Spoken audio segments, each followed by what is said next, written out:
Los Angeles. Hello. War. What is it good for? Such a classic. Such a Is classic. Edwin Starr. We had a little bit of a disagreement on that one because I was looking up Rick D's. I was looking at Disco Duck, and I thought the B-side to Disco Duck was Eat My Shorts, but in fact it was Disco Duck Part 2. That's right. That is right, because I had that 45. Do you remember the record label? RSO. RSO Records, Robert Stigwood. Yes. That is 100% correct. The one the Bee Gees made famous. Absolutely. All the Bee Gees hits were on that shit. All the Bee Gees hits. But Samantha Sang was on some weird label. Was she really? Yeah, she wasn't an RSO. It may have been an offspring from RSO, but it was some weird, she's kind of, I don't know. It reminded me kind of like the Dog and Butterfly label that Hart had. Oh, yeah. The only, like, when Brad always talks about Bang Records, the only song that I remember on Bang Records was Little Bar of Soap by Paul Davis. And it had the little, like the speech thing from comic books. Yeah. It would say bang. Bang. Yeah. Okay. I gotta think about that. Okay. It's coming back to me now. Bang Records. Yeah, I remember like Tamla. Tamla. Yeah. So I'll shoot Smokey Robinson and yes. God, this is the kind of shit Wes Jones and I used to talk about all the time. Is that right? They would just start like this and just, go into the rabbit hole from there. Absolutely. I'm Mr. Rabbit Hole. No, I see. The thing is, I am too, but the older I get, I'm learning to control it better. I can maintain it a whole lot better. Really? I'm not. No, I'm getting worse. I'm getting worse. Oh man! I said something the other day about something at work. I said, "Do you guys know about that?" And they go, well, "No, but I think we're about to learn." I went, "Fuck you." Damn. Fuck you. Idiots. I'm trying to teach these assholes about the Afghanistan war. I'm trying to teach these kids about the Afghanistan war and shit. And good for you, man. Good for you. They don't care. They don't know anything about it. They don't know anything about the 1980 Olympics and us boycotting. And then the movie. By the way, the movie The Beast. I'm just getting everybody to watch this. It's called The Beast or The Beast of War. It's on Amazon Prime if you want to watch it. It's a Jason Patric film. It's the same director that directed Waterworld. Kevin Costner. Costner. He was like the guy who directed Waterworld, and he and Costner had a love-hate relationship for so many years because he helped him out on Dances with Wolves, and then I think they fell apart. Hey man, I got another 4-hour movie for you. Check this out. What's that? No, I'm just saying after Dances with Wolves, he's like another 4-hour movie. We're going to start with our Vince Russo hate because I don't want my battery on my phone to wear down. This was the video that I made and posted on social media last week about Vince Russo from one of those stupid question and answer. He's doing the fundraisers for the Realm Network, and somebody asked him this question. Did Mark from Realm let you know of the issues ahead of purchasing? 2001, 2002. To some extent, Lane, right? Let me just say that. To some extent, did I know everything about problems that Realm may have had in the past? No, I did not know everything, bro. All right, now that was part one, where he admits that he's an idiot and he didn't kick the tires. This is part two. The website hack was worth that. I mean, that's, Chris. Somebody is questioning him and saying that people think that the website hack was a work, like you've been talking about, and now he's talking about how stupid people are. The absolute stupidity of people, it just amazes me at times. It does me too. People who spend thousands of dollars. Right, I know. I'm with you. People who spend thousands of dollars on bullshit when they could just build a new site from scratch. That's tough. People are really stupid, Vince. Oh, not you. Of course not. No. You and Joe Rogan and Disco have the universe figured out. The rest of us are just idiots. I want to listen to it again. I want to listen to that first part again. So great. It's so great to hear Vince absolutely 100% admit that he was like fucked up. There's the video of Tennille. We finally got the entire video of Tennille for you to watch. Hello, Tennille. Tennille's her real name. Tennille is her. That is correct. issues ahead of purchasing. To some extent, Lane, right? Let me just say that. To some extent, did I know everything about problems that Realm may have had in the past? No, I did not know. No, but I just wrote the check because I'm the smartest guy in the universe. Basically going broke doing it. By the way he was talking about, right while he wrote the check, he's thinking about everything he's, it's going to be going downhill as he writes each zero. But no due diligence or anything. Nothing. And it's thousands of dollars in the whole. Now the update was his brand new developer has the back end all fixed up. The front end of the site is going to be fixed up soon, and everything should be ready to go by the first of the month. The back end. There's your problem right there. I got it right there. Right there it is. Oh, you need to change that blinker fluid. That's what's wrong. That blinker fluid's all messed up. How much is that, bro? Is that another 20,000? Can I write you a check, bro? Hello, Vince. It's God again. Just like to tell you, you need to write another big fat check over nothing because I believe you are the stupidest man I ever created.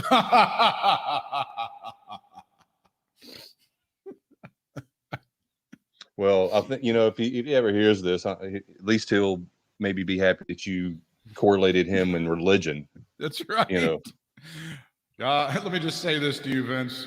Hello. There's a lot of homosexuals who I love, and I call my own, and they will be ushered into the kingdom of heaven. You will be in hell, burning with the stupid money that you've spent on this website, which will never come to fruition. Let me just say this, Vince. I never made a homosexual as stupid as you.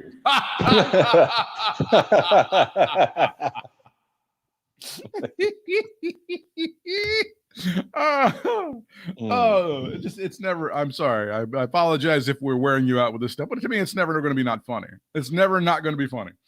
To spend that much money on it and then to advertise that you were that stupid. Just an amazing thing. Us. We were directly affected by some of this shit. So I mean, I know. I think, you know what I'm saying? I mean, we got a little right beauty of it. I want people to be able to get their misogyny and their bullshit, and they're just not able to right now. And I don't know where they're getting that fix. I just don't know where they're getting that fix. Go to TikTok. God almighty, man. I've never in my life seen so many hateful people on that damn app. There's a lot of hatefulness on that app, right? There it is. I mean, and the thing about it is, it's not just hatefulness. It's just like I can't believe the balls and gall of people who don't know these people that they're commenting on and saying this awful shit to. I'm not talking just some smug comment about something. I'm talking just downright nasty, horrible, evil shit, man. It's like worse. People out there exist like that. It's worse than like Instagram and YouTube and Facebook, right? There's a lot worse shit on there. Yeah, I think it is. Well, to me it is because I think I know personally know a lot more people on Instagram and Facebook than I do on TikTok. And I think that's where I see the difference. I mean, I'm sure I see the hate. I mean, goddamn, go to any news site, post about anything politics or COVID related, you'll see all kinds of hate shit. So it's like, as far as that goes, they're pretty equal to that. You and I have spent our entire lives in North Carolina with, I know every zip code I ever had a 27 or 28 in front of it. I mean, when you were on a ship at one point, you weren't in North Carolina, but that's about it. You've been in North Carolina your whole life. Mm-hmm. And then if you want to start feeling good about North Carolina, we had a female weather person in our area who announced that she was getting married to a woman, and she announced it. The stupid, ignorant bullshit that was posted. I mean, let me be very clear. There was a lot of supportive stuff on there, and it was probably the ratio of really supportive and loving and appropriate stuff was probably 8-1 over the awful bullshit, but there was some truly dreadful bullshit on there. Just horrible, man. I mean, my God, you would have thought we would have left that in the 70s or the 80s or the 1870s or the 18. No, it's still around. It's riding high nowadays, brother. If you had any doubt, go look at some of that stuff that you see for yourself. It's like, oh my God, what is wrong with all of you motherfuckers? I just don't. God almighty, man, just the hate. How can you work up a lather over that shit? I don't. It's somebody else's life. Man, I don't understand how like any of that has anything to do with you at all. I don't get That's that. the thing, man. I don't get. By God, I'm gonna watch. Well, you know, and if you're gonna start questioning gay weathermen, you're gonna really narrow down your choices. That's all I'm saying. Oh, well, yeah. If you're gonna start boycotting based on gay weather dudes and women, you're gonna have a little bit of an issue. I'm just saying. Yeah. Names. There's a guy. Yeah, there's a guy in Houston. I mean, he's he's out. It's not like it's a secret, but it's just they're everywhere. So yeah, he's gonna be narrowing your choice. I'm just saying. I kind of a week ago we were talking obviously about the story of the week, which was CM Punk's return to wrestling in a massive number and a great number on AEW's Rampage on the second ever edition of that show. And I kind of feel like AEW rested on their laurels with Dynamite and Rampage this week. And I think to an extent you were agreeing with me a little bit. You thought that Rampage was better than Dynamite. Dynamite was really kind of lackluster. CM Punk did make an appearance, cut kind of a basic promo, and then I didn't think there was anything special at all about Rampage on Friday night. No, Rampage was a little bit of a letdown, and I'm not just saying that because of well, maybe I am. I am basing it on last week, but man, that's a drop off. That's a huge drop off in intensity for the show. I just understand you can't have every Rampage can't be CM Punk's return. I get that. You know, I think everybody gets that. I think most logical people get that. But at the same time, you got to realize that that's how people perceive things, or that's how fans perceive things anyway. You know, they're going to base the next Rampage off of the last Rampage they saw, and the last Rampage they saw was just amazingly out of this world. So, you know, oh my God, what's going to happen on this Rampage? Now, like I said, I know it can't be another CM Punk return, but you got to up the ante a little bit, don't you think? It's if your call to the altar is CM Punk, CM Punk, CM Punk, CM Punk, that's going to be a little tough. And I'm not, again, let me be real clear. I know it's been 8 days and people are like, oh, you're already being very fickle. Well, I mean, that's kind of the world we live in. I'm still ordering the pay-per-view in 8 days. I'm still putting my money up there and I want to see CM Punk and Darby Allin. There's no question about it. But if your business plan to pop ratings is, oh, here's CM Punk. Oh, here's Bryan Danielson. And then, okay, what's our next trip? Oh, here we go. Bray Wyatt. Here's Bray Wyatt. We got Bray Wyatt. You know, at some point you do run out of tools to grab at some point. You got to actually put on decent shows and you can't just rest on your laurels for a little bit. You know what I'm saying? Oh, I know exactly what you're saying. And you know, as many, I shouldn't say as many, as few of ECW shows, and I'm not talking WWE ECW. I'm talking about Paul Heyman at ECW. Right. As few of those shows as I saw, it seemed like anytime there was a new person who arrived, the feud that was going on when they arrived, or whatever match they arrived at, or whatever point in the show they arrived at to interfere or start the feud with whoever, it was already hot. You know, whoever it was in ECW that was already there was something, whoever they were in with was already a hot story anyway. And then this person, whoever it was, comes in. I'm trying to think off the top of my head while I'm talking an example, but it just seemed like off the top of my head that when those people would come in, there would already be like I said, a hot story going on. Something and they just jump in and just throw gas on the fire, you know? Right. I don't know if that's going to be a particularly great business model. I mean, I heard Brian Last and Jim Cornette talking about how everything has shifted. The momentum certainly is in favor of AEW right now. I don't think there's any question about that. Those numbers that they're getting are great. They're great demographic numbers. I don't know. I was a little jaded. I thought maybe after that CM Punk thing, I thought on Wednesday night they could get 2 million with Dynamite, but that's me. They're still really doing well. They're still doing really well in the demographic. I think the numbers for the pay-per-view are going to be massive. I think the merch sales are doing very well with everything. So you can't really contrast that. But the factor Brian Last was pointing out very correctly, you know, we've been all talking about the WWE and the speculation possibly that Comcast Universal might be buying WWE. Well, there's this guy named Shahid Khan that owns the Jacksonville Jaguars. He could actually buy World Wrestling Entertainment if he wanted to. If that's something that he wanted to do, he would have the capital to go ahead and buy that. Now, the question, of course, would be, would Vince sell it to him? And that's why. Well, that's why WWE is a very different company. Whereas any other company you could talk to, well, here's a guy coming in to buy it, and we're the shareholders, and we're like, hey, we'd like our money, but Vince can go, no, pal, not going to do it. And the family is the majority owner when it comes to the shares. So in any other company, the shareholders will be able to go, this is a great deal. I don't give a shit if you have a problem with the way he smells, the way he looks, the way he talks, or whatever. We want the money. We're going to take the money. That's how it works in any other company. Right. And right. That's how it should work here. And I don't know if that's how Nick Khan is going to see things or anything of the sort, but you know, that would be a possibility. If Shahid Khan wanted to buy World Wrestling Entertainment, he could. Now, I don't know how Shahid Khan is seeing his investment in wrestling as we speak. We had that article from one of the business publications a couple of months ago, making sure that everybody knew that his real business is the bumpers and soccer and football, that this is just a little side venture that his kids are into. Before he dies, he wanted to give the kids some of the money to do something with it. So I want you to know this is not my main business concern. This is just something I'm letting little Tony go play with.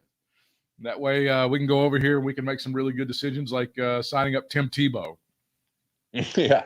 Stupid ass. They traded Minshew. The Jaguars did. They traded Minshew. So it's all in Trevor's hands at this point. Good for Minshew. He doesn't need to be back. He needs to start. Well, he's going into it trying to do the best he could, and I think it's a good thing for him. But God, don't you feel sorry for Trevor? As much as you can feel sorry for, a good-looking genetic freak who is a generational talent who's making millions of dollars, as sorry as you can feel for somebody like that, he's the guy. He's on possibly the worst roster in the National Football League. His we don't know exactly what kind of onward Christian soldier bullshit the management of that team is into with their Tim Tebow stuff, and he's got a first-year coach in the National Football League too, who's never coached one not game to mention that in the NFL. So if you're Trevor, don't you feel just a teeny twinge of sorrow for that young man? Maybe a little bit. Well, maybe. He might get pounded by dudes that are like 260 pounds that can run about 15 miles an hour. I mean, that's going to hurt. I don't care if you're worth $50 million. He's a big boy, though, dude. He's a big old boy. So we'll see. I wouldn't want to be a quarterback in the freaking NFL. You got to be I don't know, man. I can't imagine all those big dudes running at you full speed, trying to take you out, man. Forget it. That's just so underrated. People don't realize how underrated quarterbacks are, man. It's really painful. are. And I mean, they are protected way more than they were 40 or 50 years ago, but it still hurts. Gravity is still gravity. Because these dudes are a lot bigger than they were 50, 60 years ago. Damn right. They can run faster and everything. Exactly. So, yeah. But, I feel sorry for him just a little bit, but not a whole lot. Just the teeniest amount possible. Just the teeniest of humane amount possible, yeah. In this week's Wrestling Observer newsletter, David Meltzer reporting that according to several WWE sources, the word from the top is no more independent talent as far as scouting and such, and the AEW can have all the independent talent to itself. Meltzer added that, like with most no more doctrines in pro wrestling, it never really means that, and he guarantees it will change at some point in the future. What are your thoughts on the fact that the WWE now says they're not going to scout for independent talent? So what does that mean? They're just going to have people sign up under WWE management somewhere and bring them up from scratch? Interesting you should ask, because I do have a theory. What did Nick Khan do before he was signed on with World Wrestling Entertainment? I don't really know. He was with CAA, which is one of the premier talent agencies in the entire world. Very lucrative, multi-billion-dollar business. Ariel Helwani in that interview talked about how Nick Khan used to be his agent, or at least he was with that agency. If Nick Khan wants to, are they just going to go? Nick Khan has tons of contacts within the largest agencies in Hollywood. If they're going to just put on an entertainment product, he can start recruiting big dudes, big women, say, hey, you can be the next Dwayne Johnson. You can be the next Dave Bautista. You can be the next John Cena. This is your entree. It's going to be called World Wrestling Entertainment. So we don't have to worry about people doing flippy shit. We don't have to worry about people at the National Guard Armory in Thomasville on Friday night. We don't have to worry about any of that shit. I'm just going to recruit models and actors and stuff who are kind of big and buff, and we're just going to bring them in that way through World Wrestling Entertainment. What do you think of that theory? Hey, why not? Yep. That could very well be what they're going to do. I mean, to me, that makes the most sense as far as am I saying that that's viable? Because to me, it sounds like bullshit, and it's never really worked when they've always tried this in the past, signing up models and shit like that. I mean, Trish Stratus was a fitness model to an extent, but she was also very physically involved with fitness and stuff like that. Was not afraid of contact. The most successful performers they've ever had, they've never had any one of those pretty boy bodybuilders or anybody like that who's done worth a shit. So all of that stuff is, to me, you're still better off. And as far as like, there were some gifts and stuff that were sent out by Tony Khan being like, well, I'll just take 18 of them. I'll just take all of the people. If you're going to let the scouting for this whole thing just kind of fall to AEW and I suppose to another extent, ROH and TNA and MLW, I think that's nonsense. I agree with David Meltzer that I don't think that sort of thing is going to last very long. To me, that doesn't sound like sustainable. No, and that was something I was going to ask you too. Does that also mean that they're just kind of going to rely on maybe getting people from, like you said, ROH, Impact, maybe AEW people that somehow don't like it there or whatever? I think that's part of the strategy. I tell you, man, I don't know. I don't know if that'll work either, because I just think, I really think at this point, a lot of these guys, and I may be wrong, but it just seems like, especially like ROH, and that's one I'm mainly thinking of, what organization. A lot of those guys that have gone up to WWE, a lot of bad stuff's happened to them, you know? And I don't mean like horrible career-ending bad. So I'm just talking about just kind of, sometimes the grass isn't always greener kind of shit, you know. Seth Rollins would be an example of. There you go. From ROH. Perfect example. There's a guy. Yeah, well, but he's thriving right now, though. He is. I'm not storyline wise and talent wise in the ring. I think that was definitely shown more on ROH, but but I was thinking more on the lines of Adam Cole. You know, as big as he got in NXT, what was left after that? You know, sure. We don't know what the future. Really we don't know what's going on with O'Reilly, for example. That's another one. Roderick, Fish, all those guys right there, just in that little bunch. Dijakovic. There's still room for him to maybe pull something and maybe end up being something. That's right. But I don't know. And the Viking Raiders, you know, that's another good example. Yeah. Yeah.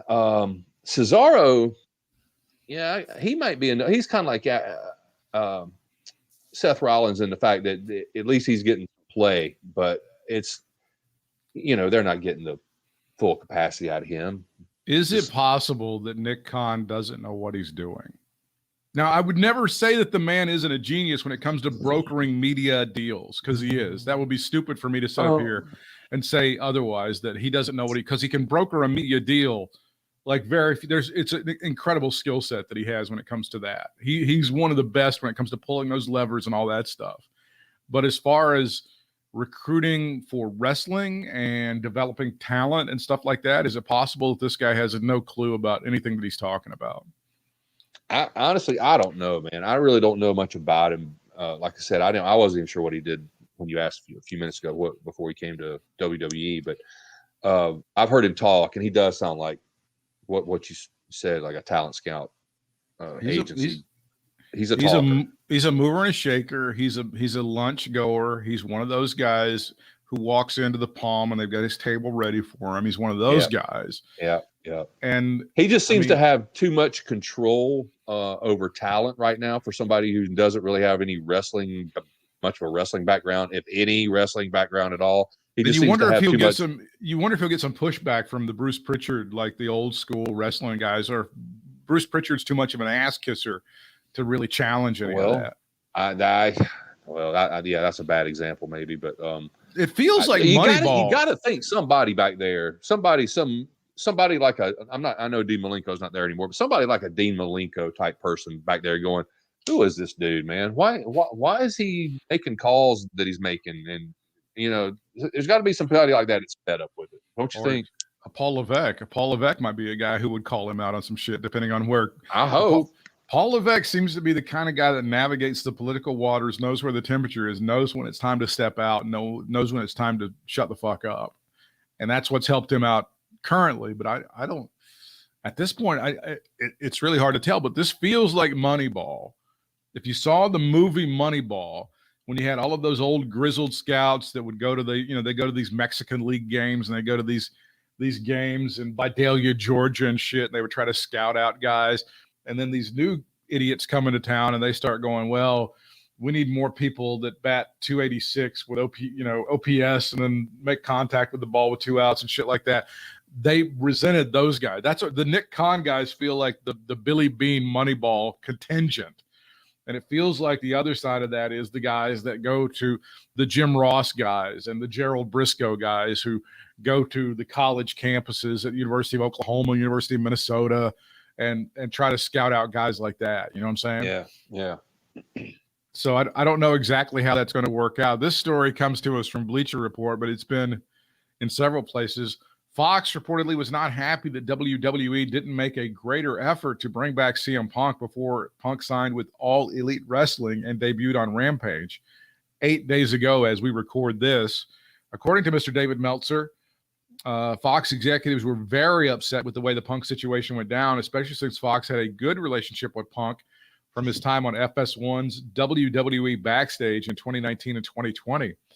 Meltzer noted that Fox's unhappiness regarding Punk going to AEW played a role in WWE bringing back Brock Lesnar and Becky Lynch at SummerSlam and positioning both of them to be part of SmackDown on Fox moving forward. So you can imagine how all of that might have played out. I mean, all of that might have played out in about a 48-hour period. If Fox really saw shit, and there'd be some guys at Fox who kind of knew what was going to happen on Rampage on Friday night, but I would say most of them were not that in tune with. All of a sudden it debuts, it gets this massive number, and then SummerSlam's coming in 48 hours. Oh shit, that's why that Becky Lynch thing looks so half-assed on Sunday. And you can imagine if you're Becky Lynch or you're Brock Lesnar, and all of a sudden Uncle Vince is giving you the call and you've got all the leverage. You've got all of the leverage right now because Fox wants you to do something spectacular and amazing. And now you just name your price, Brock Lesnar. Brock seems to just have the right timing on this about every time. I mean, it just seems like it. What was it? What was it Costanza said about Kramer that time? He just falls ass backwards in the backwards. That's it. Well, I don't know if you caught it, but there were a few boos for Becky Lynch when she came out the other night on SmackDown on Little Rock, Arkansas on Friday night. You better believe there were some boos for Becky Lynch over that entire Bianca thing. They really fucked that up. Yeah, that might play into something later on. I think they did that on purpose. Really, I think they knew maybe the crowd would react that way, and because I think they really want to turn her heel. I think they want to turn Lynch heel really bad. They need to, because Bianca's not going to be a heel. She ain't going to be a heel for shit. And then they made Bianca go through that gauntlet before she can get that number one. She can get her title match back. I guess she didn't have that rematch clause in her contract the way that Yeah, what the hell? What was that? Most people have that in their contracts. It's so weird how every time. It's so strange how that didn't. And I also wonder, because they trotted. I mean, honestly, Liv and Carmella and everybody else kind of got screwed over on that deal because they were kind of like just pawns in that gate to get Bianca back to where she needed to be. And you wonder at some point if they kind of resent that. And almost it would be like, okay, here's what's going to happen. We're going to have Liv Morgan. She's going to be the one who wins this thing. And all of a sudden, boo! Boo! All right. Change of plans. Bianca's going over. All right, fine. Bianca's going over. You don't know. They might have changed that shit on the fly because it could very possibly happen. If they're doing this kabuki dance with Fox right now, which I find to be just completely hysterical, I find that to be so funny. They said there had been some natural problems. Where's the one I was reading? It said there had been some problems. Oh, here we go. It was noted that the situation, I'm reading from WrestlingInc.com now. It was noted that the situation between Fox and WWE is always up and down, with one key issue being how SmackDown on Fox is used to promote Peacock, which is, of course, NBC Universal's streaming service. And Fox. I knew this was going to happen. Fox has its own streaming service that they're rolling out. Question. What the fuck is going to be on the Fox streaming service? They sold almost all of their intellectual property, including this thing called The Simpsons, to Disney a couple of years ago. You can go to Disney Plus right now and stream Simpsons shit for the next 50 years if you want to. What the fuck is going to be on the Fox streaming bullshit app? I can't even imagine. Herman's intellectual property of Herman's Head is still painfully available if anybody wants to make a bid. Nick Khan, line 2. Jesus God. Duets. If you want that, Nick, go ahead. What's that Tracy girl's name? Tracy something show. Yes, that's where The Simpsons came out of. That's right. That's what I thought of. Yes. Remember Duets with Chris Lemon? You don't remember that one? You don't remember how great that thing was? No, it was a winner. Lord. What the fuck is going to be on the Fox streaming site? That sounds dumb as shit. I gotta look at this. Maybe they're going to put some sports and shit on there. Maybe they're going to try to stream the Fox News channel on that shit. That would be great. Do they still have rights to like X-Files? I think all of that shit was sold to Disney, dude. I think Disney got all that stuff in that. Yeah, they sold all that intellectual property, and then they were like, and now I think the broadcast television network is now, that's 21st. I believe that's called 21st, and then News Corp is like the Wall Street Journal and the New York Post. Okay, but I think 20 and maybe 21st is also the parent company of Fox News and Fox Business and the new Fox Weather channel.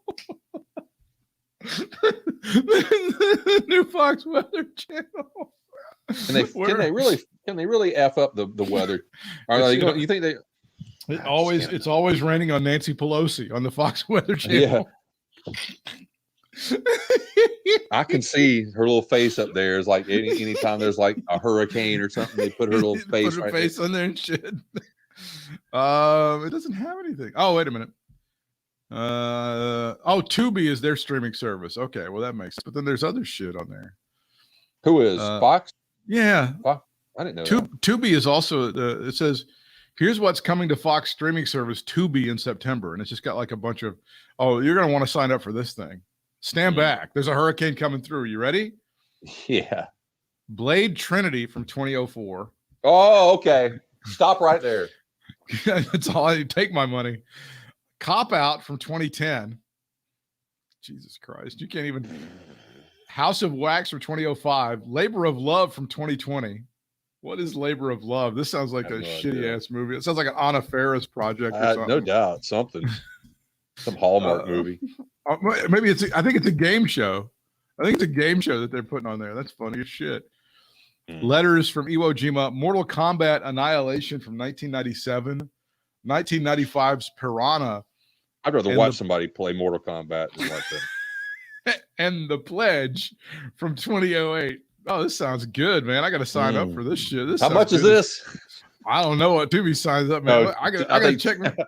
I actually have Tubi. It's free, but I had no idea it was Fox. Oh, but you can go to the premium side on that, dude. You can get some serious shit. You can watch. Oh, Piranha. I'm sure. Is that what we're talking about? The premium side here? Yeah, you got to sign up for that shit. God. How dare you push Peacock on us when Tubi is so damn good? How dare you? Yeah, I'm kind of scanning it right now. They do have Rob Zombie's Halloween 2. Well, there we go. There's something. I haven't seen that one yet. I don't know if it's any good or not. They do have all the original Scooby-Doo Where Are Yous from when we grew up. Oh, like with Casey Kasem doing Shaggy? Mm-hmm. Nice. Zoinks? Zoinks? Did I ever tell you about that? Did I ever tell you about that Casey Kasem podcast? Casey Kasem, I don't know. It's about his daughter is like really the star. Yeah, and it's on Audible. If you want to sign up from Audible through our website on our Amazon website, which is katievick.com, it's really good. And that Jean Kasem woman that he married, she's a dreadful monster. She is so awful. Yes. Oh my God. Yes. It's sad, man. It's like, how did you hook up with her, man? How did that happen? Straight up crazy town, dude. It was noted that the situation between Fox and WWE is always up and down. I got through that. Fox officials were reportedly very upset that WWE didn't make a big offer to Punk to keep him from going to AEW. It was Did somebody not tell these people what happened between them? Well, I don't Are know. they not clued in on this? I accidentally fired him on his wedding day. I don't know. He just doesn't forgive shit. And plus, he had a thing on him that could have killed him, and we could have lasted. Oh yeah, and then I tried to sue him and ruin his life. It's just a few things. Some people just can't get over shit. Get over it. Get over it. Yeah, all he did was not have his doctor treat him on like something that would have killed him, like bullshit like that. A very aggressive MRSA, and then fired him. Oops, accidentally on his wedding day. Oops. Oh, and then tried to withhold merch money from him. Made him go to court and sue the shit out of WWE for that. And then after that, tried to ruin his life by suing him and Colt Cabana. Other than that, although if that did ruin his friendship with Colt, with Scott, then I thank you, Vince. Thank you. I'm glad I could do that. I like to break people apart sometimes. It's what I do. He's good at it. Could you guys just make a really big offer or just try to get him back in? I don't even know the check you would have to write. It was noted that because of this, politically, WWE felt the need to get Lesnar and new SmackDown Women's Champion Becky Lynch to SmackDown right away. You can click here for a recent backstage report on how the USA Network officials are said to be upset over Lesnar and Lynch going to SmackDown. Oh, that's great. So Daddy A is upset with Daddy B. That is fantastic. God damn. In an update that was noted by Matt Men's Andrew Zarian that NBC Universal officials were not thrilled with Becky and Brock being on the SmackDown side, which adds a significant boost to WWE's Friday night show on Fox. It was also noted that NBC USA officials were not thrilled with how Lesnar and Lynch were not booked for this week's post-SummerSlam edition of Raw is War. The idea is Raw is War. Well, I just. Oh, you just added that. Okay, I'm a mark. I just call it. I'm old school when it comes to that shit. No, that's fine. I thought it was you actually read it. I'm like, whoa. Raw is War in Warzone, bitch. Yeah, Warzone. The idea is that Cena recently appeared on both shows while he was working the Blue brand for SummerSlam, the build with Reigns. NBC, Universal, and USA officials reportedly have some issues over Lynch and Lesnar both returning to work SmackDown, but WWE officials apparently reassured them this is just temporary. Oh, my God. What does temporary mean in the Vince McMahon lexicon? It means forever. I'm going to temporarily hate you, CM Punk. That's what it means. God, damn it, I temporarily hate you. Forever and ever. God almighty. That's funny. Yeah. Hey. That all that infighting over SmackDown, and then the whole Peacock Fox. I knew that was going to happen when they said they were going to Fox. When they were moving to Fox, the first thing I thought of was, and it's great. USA Peacock. So the most logical thing that would happen once the Fox deal is over, if Vince McMahon is still in charge of the company, is NBC gets the rights. NBC puts SmackDown on one of their, on Friday night or whatever they do. But then you won't you'll have the same daddy. Everybody will be under the same roof, right? Makes sense. I mean, that's how it should work. I don't know if it is going to work that way because they'd have to pony up. And that's part of the reason it makes like a lot of sense for NBC Universal just to buy WWE. They could have the programming, make their own gravy, do whatever they wanted to with it, right? Right. Maybe I don't know how long is this Fox deal for? Do you remember? I think it's got another year. I think it's got one more year. One more. Okay. Maybe that's what's going to happen. Maybe they're going to take it over when the contract's up. Maybe. Maybe.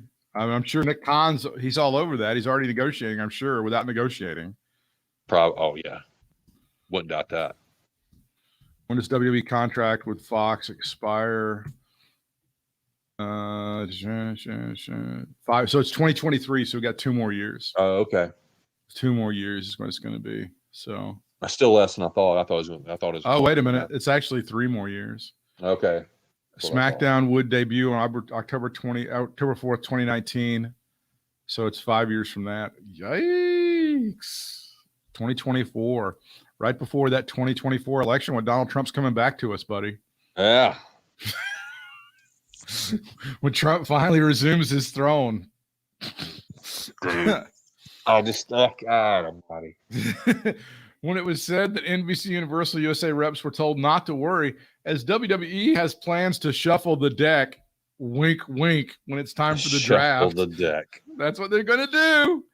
When is that almighty draft again? That's when I decided it is, motherfucker. Shut up. It's what I want it to be. Well, I know Shut that. That's a given, Vince. You son I of a don't know bitch. when it Weeks is in this November, time. so you can suck out of me. God damn it. As noted, the Beast and the Man are both being teased for Friday's post SummerSlam edition of SmackDown on Fox. What a huge deal that made, right? We were, instead of, I don't recall Brock so much as I do Prince Valor making an appearance at the end of the Smack You Down. That's what I recall. To be honest with you, I don't remember Brock at all, except for what they either. showed from clips from SummerSlam. I thought the stuff they did with Heyman was really funny, like having him locked out of the locker room. And then he starts going, real talk now. You knew Brock was going to show up, right, player? You knew Brock was going to be a SummerSlam, right? That was so great. And then they have the tradition. They have the big celebration, everything, and then Valor comes out, and he stands tall at the end of that thing. Well, it did kind of set up for Brock to come out at the end to make them, accuse Paul again of knowing something, but never happened. I don't know. This whole Finn Balor thing has got me intrigued a little bit. I'm not sure exactly where they're going with that. Again, he feels like he's just a pawn in the game. He just seems like he's part of the story, but not the story. That's what it seems like. I don't want to think like that, but I think you're right. I just can't imagine bringing Brock back and not giving him the fucking belt. Brock Lesnar's new WWE contract will reportedly carry him through early 2023. Lesnar returned to Raw or WWE at the end of SummerSlam. Roughly a year and a half. I've heard 8 inches that it looks like he will be going to Saudi Arabia.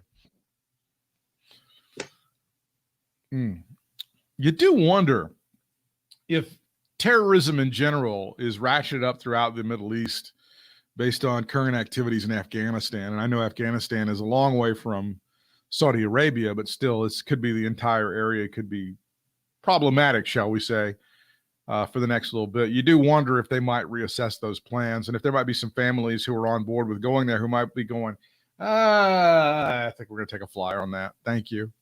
Yeah, I appreciate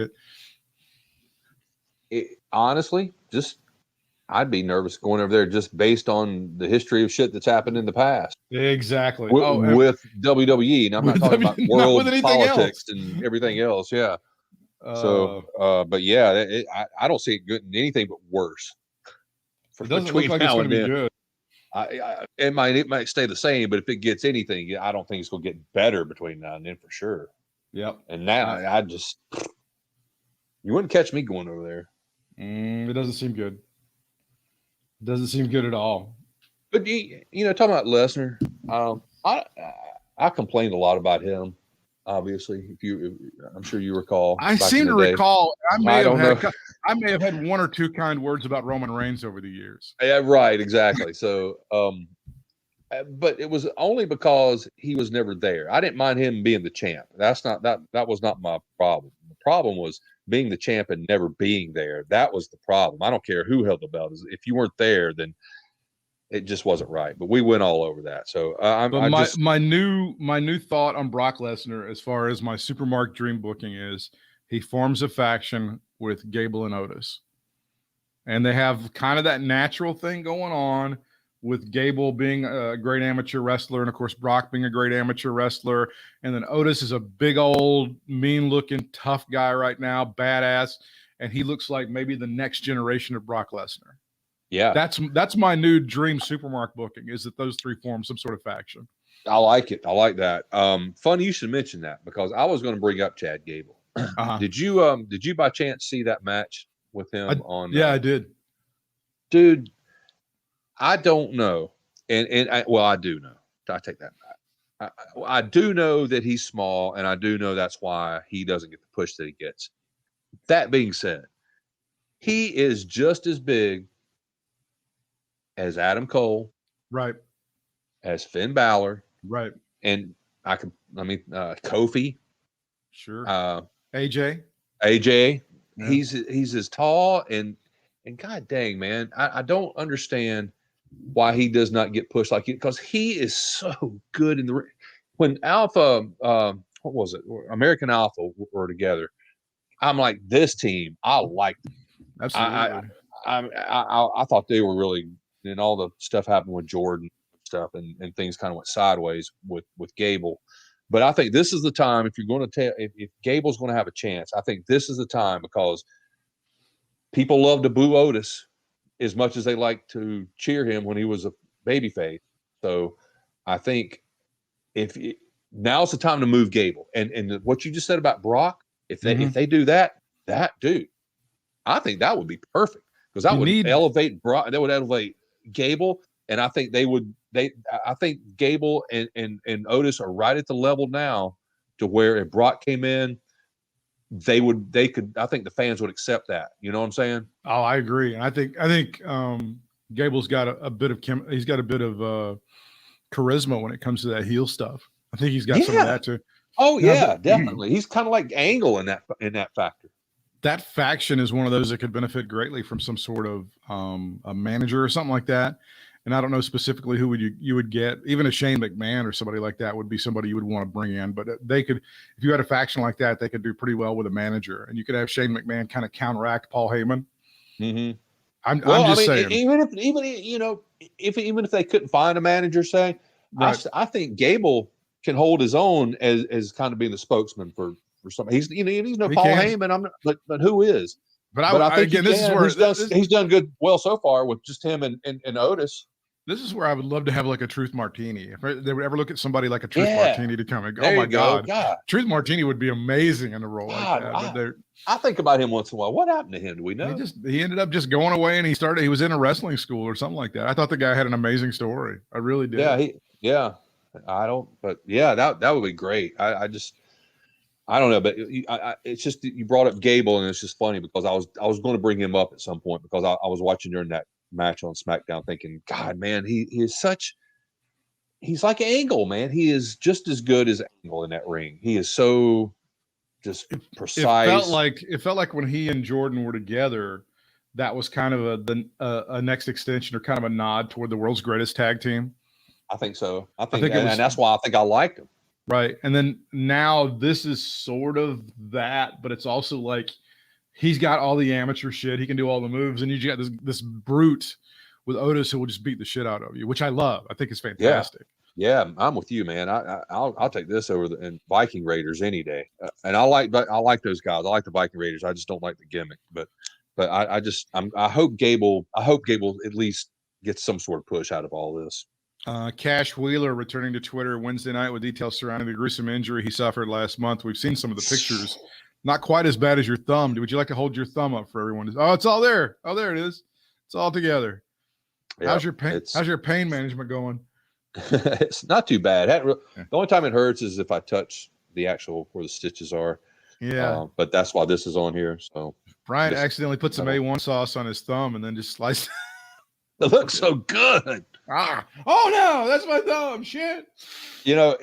Sometimes, I don't know if I've cut myself before, and it seems like when you cut yourself a lot of times you don't realize you cut yourself, and you're like, oh shit, I cut myself.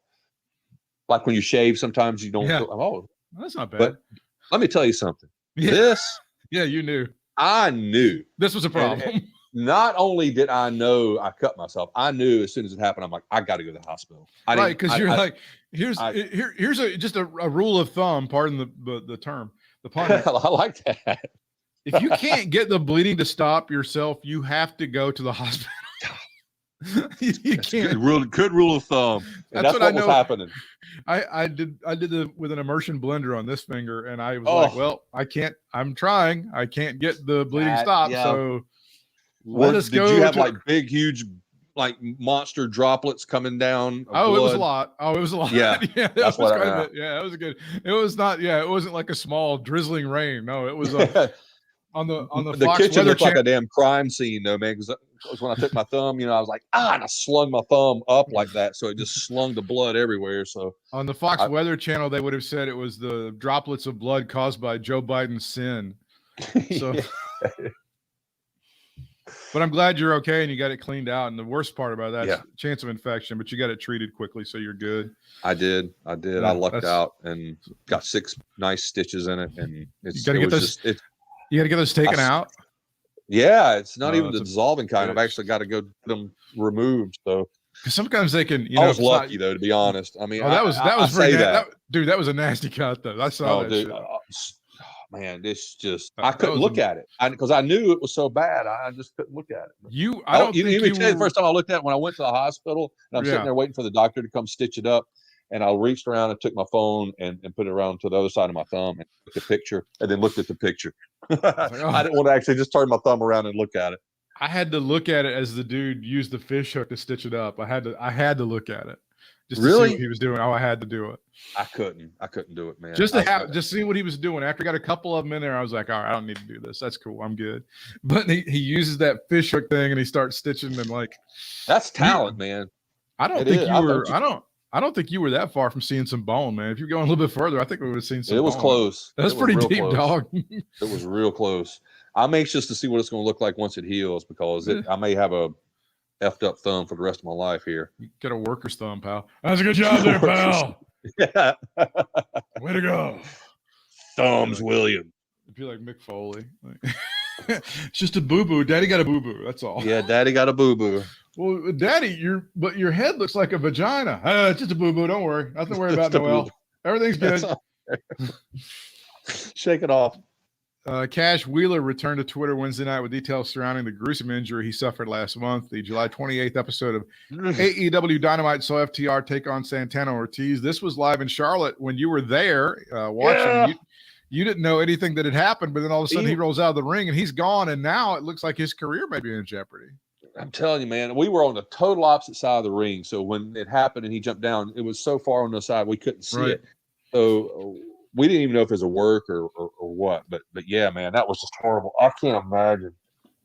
Oh, the picture I saw, honestly, the picture of the wound itself is bad enough, but the picture that showed of how it happened. Oh. I don't understand how that happened. I mean, I don't get. The people on High Spots on Twitter were quick to correct me that Jim Cornette's theory that was their ring. They said it was not their ring, which is weird. Well, then what was it? I don't know. And he said it was a hook. He said the word hook. Well, it had to have been something like a hook for it to do that. The picture I'm talking about that showed how it happened. I know, because it took a good. I mean, the chunk is not only several. Brian's holding his head as we're talking. I'm sorry, it just. It's a good. I'm going to go ahead and say it's like 3 inches long, but it's also at least a ½ inch wide. It is deep, bro. It's hardcore. And now I don't know if he's having nerve damage. They're saying that it's not. It's bad. Man, it could have like hit veins and stuff like that. Without question. Dax Harwood and Wheeler admitted the latter had suffered potential nerve damage from the injury and that the future as a tag team could be in doubt past a rematch with Proud and Powerful. So they've got the images. It's really, it is gnarly. That's maybe an inch wide. God. Now that I'm looking at it, in addition to being 2 or 3 inches long. It's making my thumb throb. Literally, right now, thinking about it. Well, it's making my finger throb for sure. Thinking about it. Brian Last feels like that immediately when FTR got into AEW, that the vice presidents known as the Jacksons took it upon themselves to go ahead and bury FTR as deeply as they could bury them. And now on top of that, this has happened, and maybe FTR doesn't even come back to All Elite Wrestling. So their talent has been squandered in the two biggest organizations, basically, if that happened, if that's the case. Feels that way. It feels like they came in with a certain, and this is a pattern that we're seeing now in AEW, and God, I hope this doesn't happen to CM Punk, and God, I hope this doesn't happen to Daniel Bryan. You come in hot as balls, and all of a sudden you're immediately cooled off. And I don't know what's causing that, and I don't know what would be the reason for that. I don't know, but that seems to be a pattern that these people have come to fruition over a number of years, right? Or over at least a year and a half. Yeah, with the exception of a couple of people. But yeah, I know what you're saying. I don't know. I don't know what to make of that. Well, Moxley doesn't seem to be as hot as he was, but I think I think he needed to be cooled down a little bit. I think he couldn't stay at the hot level, and he had to let some other people on top. And it feels like they're finally ready, maybe for MJF to take a step forward after, to me, cooling him off for a lot of this year. Well, see, here's the thing. I agree with you sort of on that. I think that I don't know if Moxley's cooled off. I just don't think he's been in the spotlight as much, but he still gets the damn fan reaction that he always has anytime he comes in. So I just think he's one of the ones that can, even though the spotlight isn't just directly on him, he can sustain that, just like Jericho and Darby Allin, Jungle Boy, whatever. People are going to pop for them, whatever. But everybody else, those are the ones that I think they need to work on and getting some heat and everything going on. I'm like, people like goddamn Ricky Starks, Oh, that's my boy. He seems like he's on an upward swing. He really does. And it seems, I'll say this, it seems like Brian Cage has been cooled off quite a bit. Yeah. And it seems like Adam Page may have been cooled off a little bit. Now, somebody was saying that this dissension among the Dark Order is going to ask you about that. It seems like they're going to go ahead and kind of build toward Bray Wyatt being the leader who puts them back together again when he comes back in. I don't know if that's the case. I don't know. Well, it makes sense, but I don't want that to happen. I don't want him to take up where stuff was left off. I want him to come in fresh. I don't think him being the leader or whatever, the Dark, I just don't think it's going to work, man. I don't. As you know, I want to see that particular faction killed off. I want them gone. I want Colt Cabana pounding the streets looking for work and cashing in his stock from Pro Wrestling Tees. That's what I want. Damn. Sorry, I'm just saying. That's what I want. I'm hearing a lot about this show that happened. This in another life, you and I could have made it and made a road trip to Jacksonville, North Carolina last night. Are you hearing anything about this Carino show? No, have not. Colby Carino, his 25th anniversary show against his father, the King Steve Carino, is from a CrossFit gym on the Wilmington Highway, and I'm hearing it's a match of the year candidate. It's available, it looks like, on IWTV, independentwrestling.tv, which I think you have to subscribe to. Maybe they give you a free subscription or something, but I'm hearing it's really good. The card, in addition to Colby and Steve, which is supposed to be just a tremendous match, includes the Dawsons against the Wrestling Prodigies. That's Jay Malachi and Jackson Drake. Bojack takes on John Schuyler in that one. These are some names that we know. Eric Royal is on this card. There's another name that we know. So yeah, this looks like a pretty good one. And again, if you get to see any of the clips of the Colby and Steve Carino show, it's supposed to be a tremendous match. You should try to seek that out and check it out because it's supposed to be pretty damn good. Yeah, I hate we missed that. Yeah, that's definitely something we'd go see. I wish it was closer. Wish it would have been closer. I've seen Colby for many years, and he's been just a hell of a performer. And of course, Steve was a guy that we saw perform over the years too, including that memorable AWA championship match against the champ, against Slick Diddy, who runs the city, all those years ago. Yeah, and we've basically watched Colby grow up. We've seen Rick Converse. To me, will always be the champ. He is the Ric Flair in this area. He's the man. Any other closing thoughts, Tommy, on this award-winning edition of Katie Vick is Alive? I do have a closing thought, and it just came to me right before we started recording. I was like scanning stuff on the internet, and I started thinking, these people that talk shit still about people who watch wrestling and they roll their eyes at us and that sort of thing. Can we focus if we're going to focus on people that like us who like wrestling at our age and stuff? Can we focus on the people that are our age who still fucking think Halloween is such a great holiday and think, I got over Halloween when I was like 13 years old. I don't know about you, but I still I enjoy taking my daughter around and stuff like that. But the holiday itself, I'm like, I care less, I just think it's kind of silly. Like a few years ago, like, I don't know, 20-something years ago, they started convincing the sorority chicks to start slutting it up on Halloween.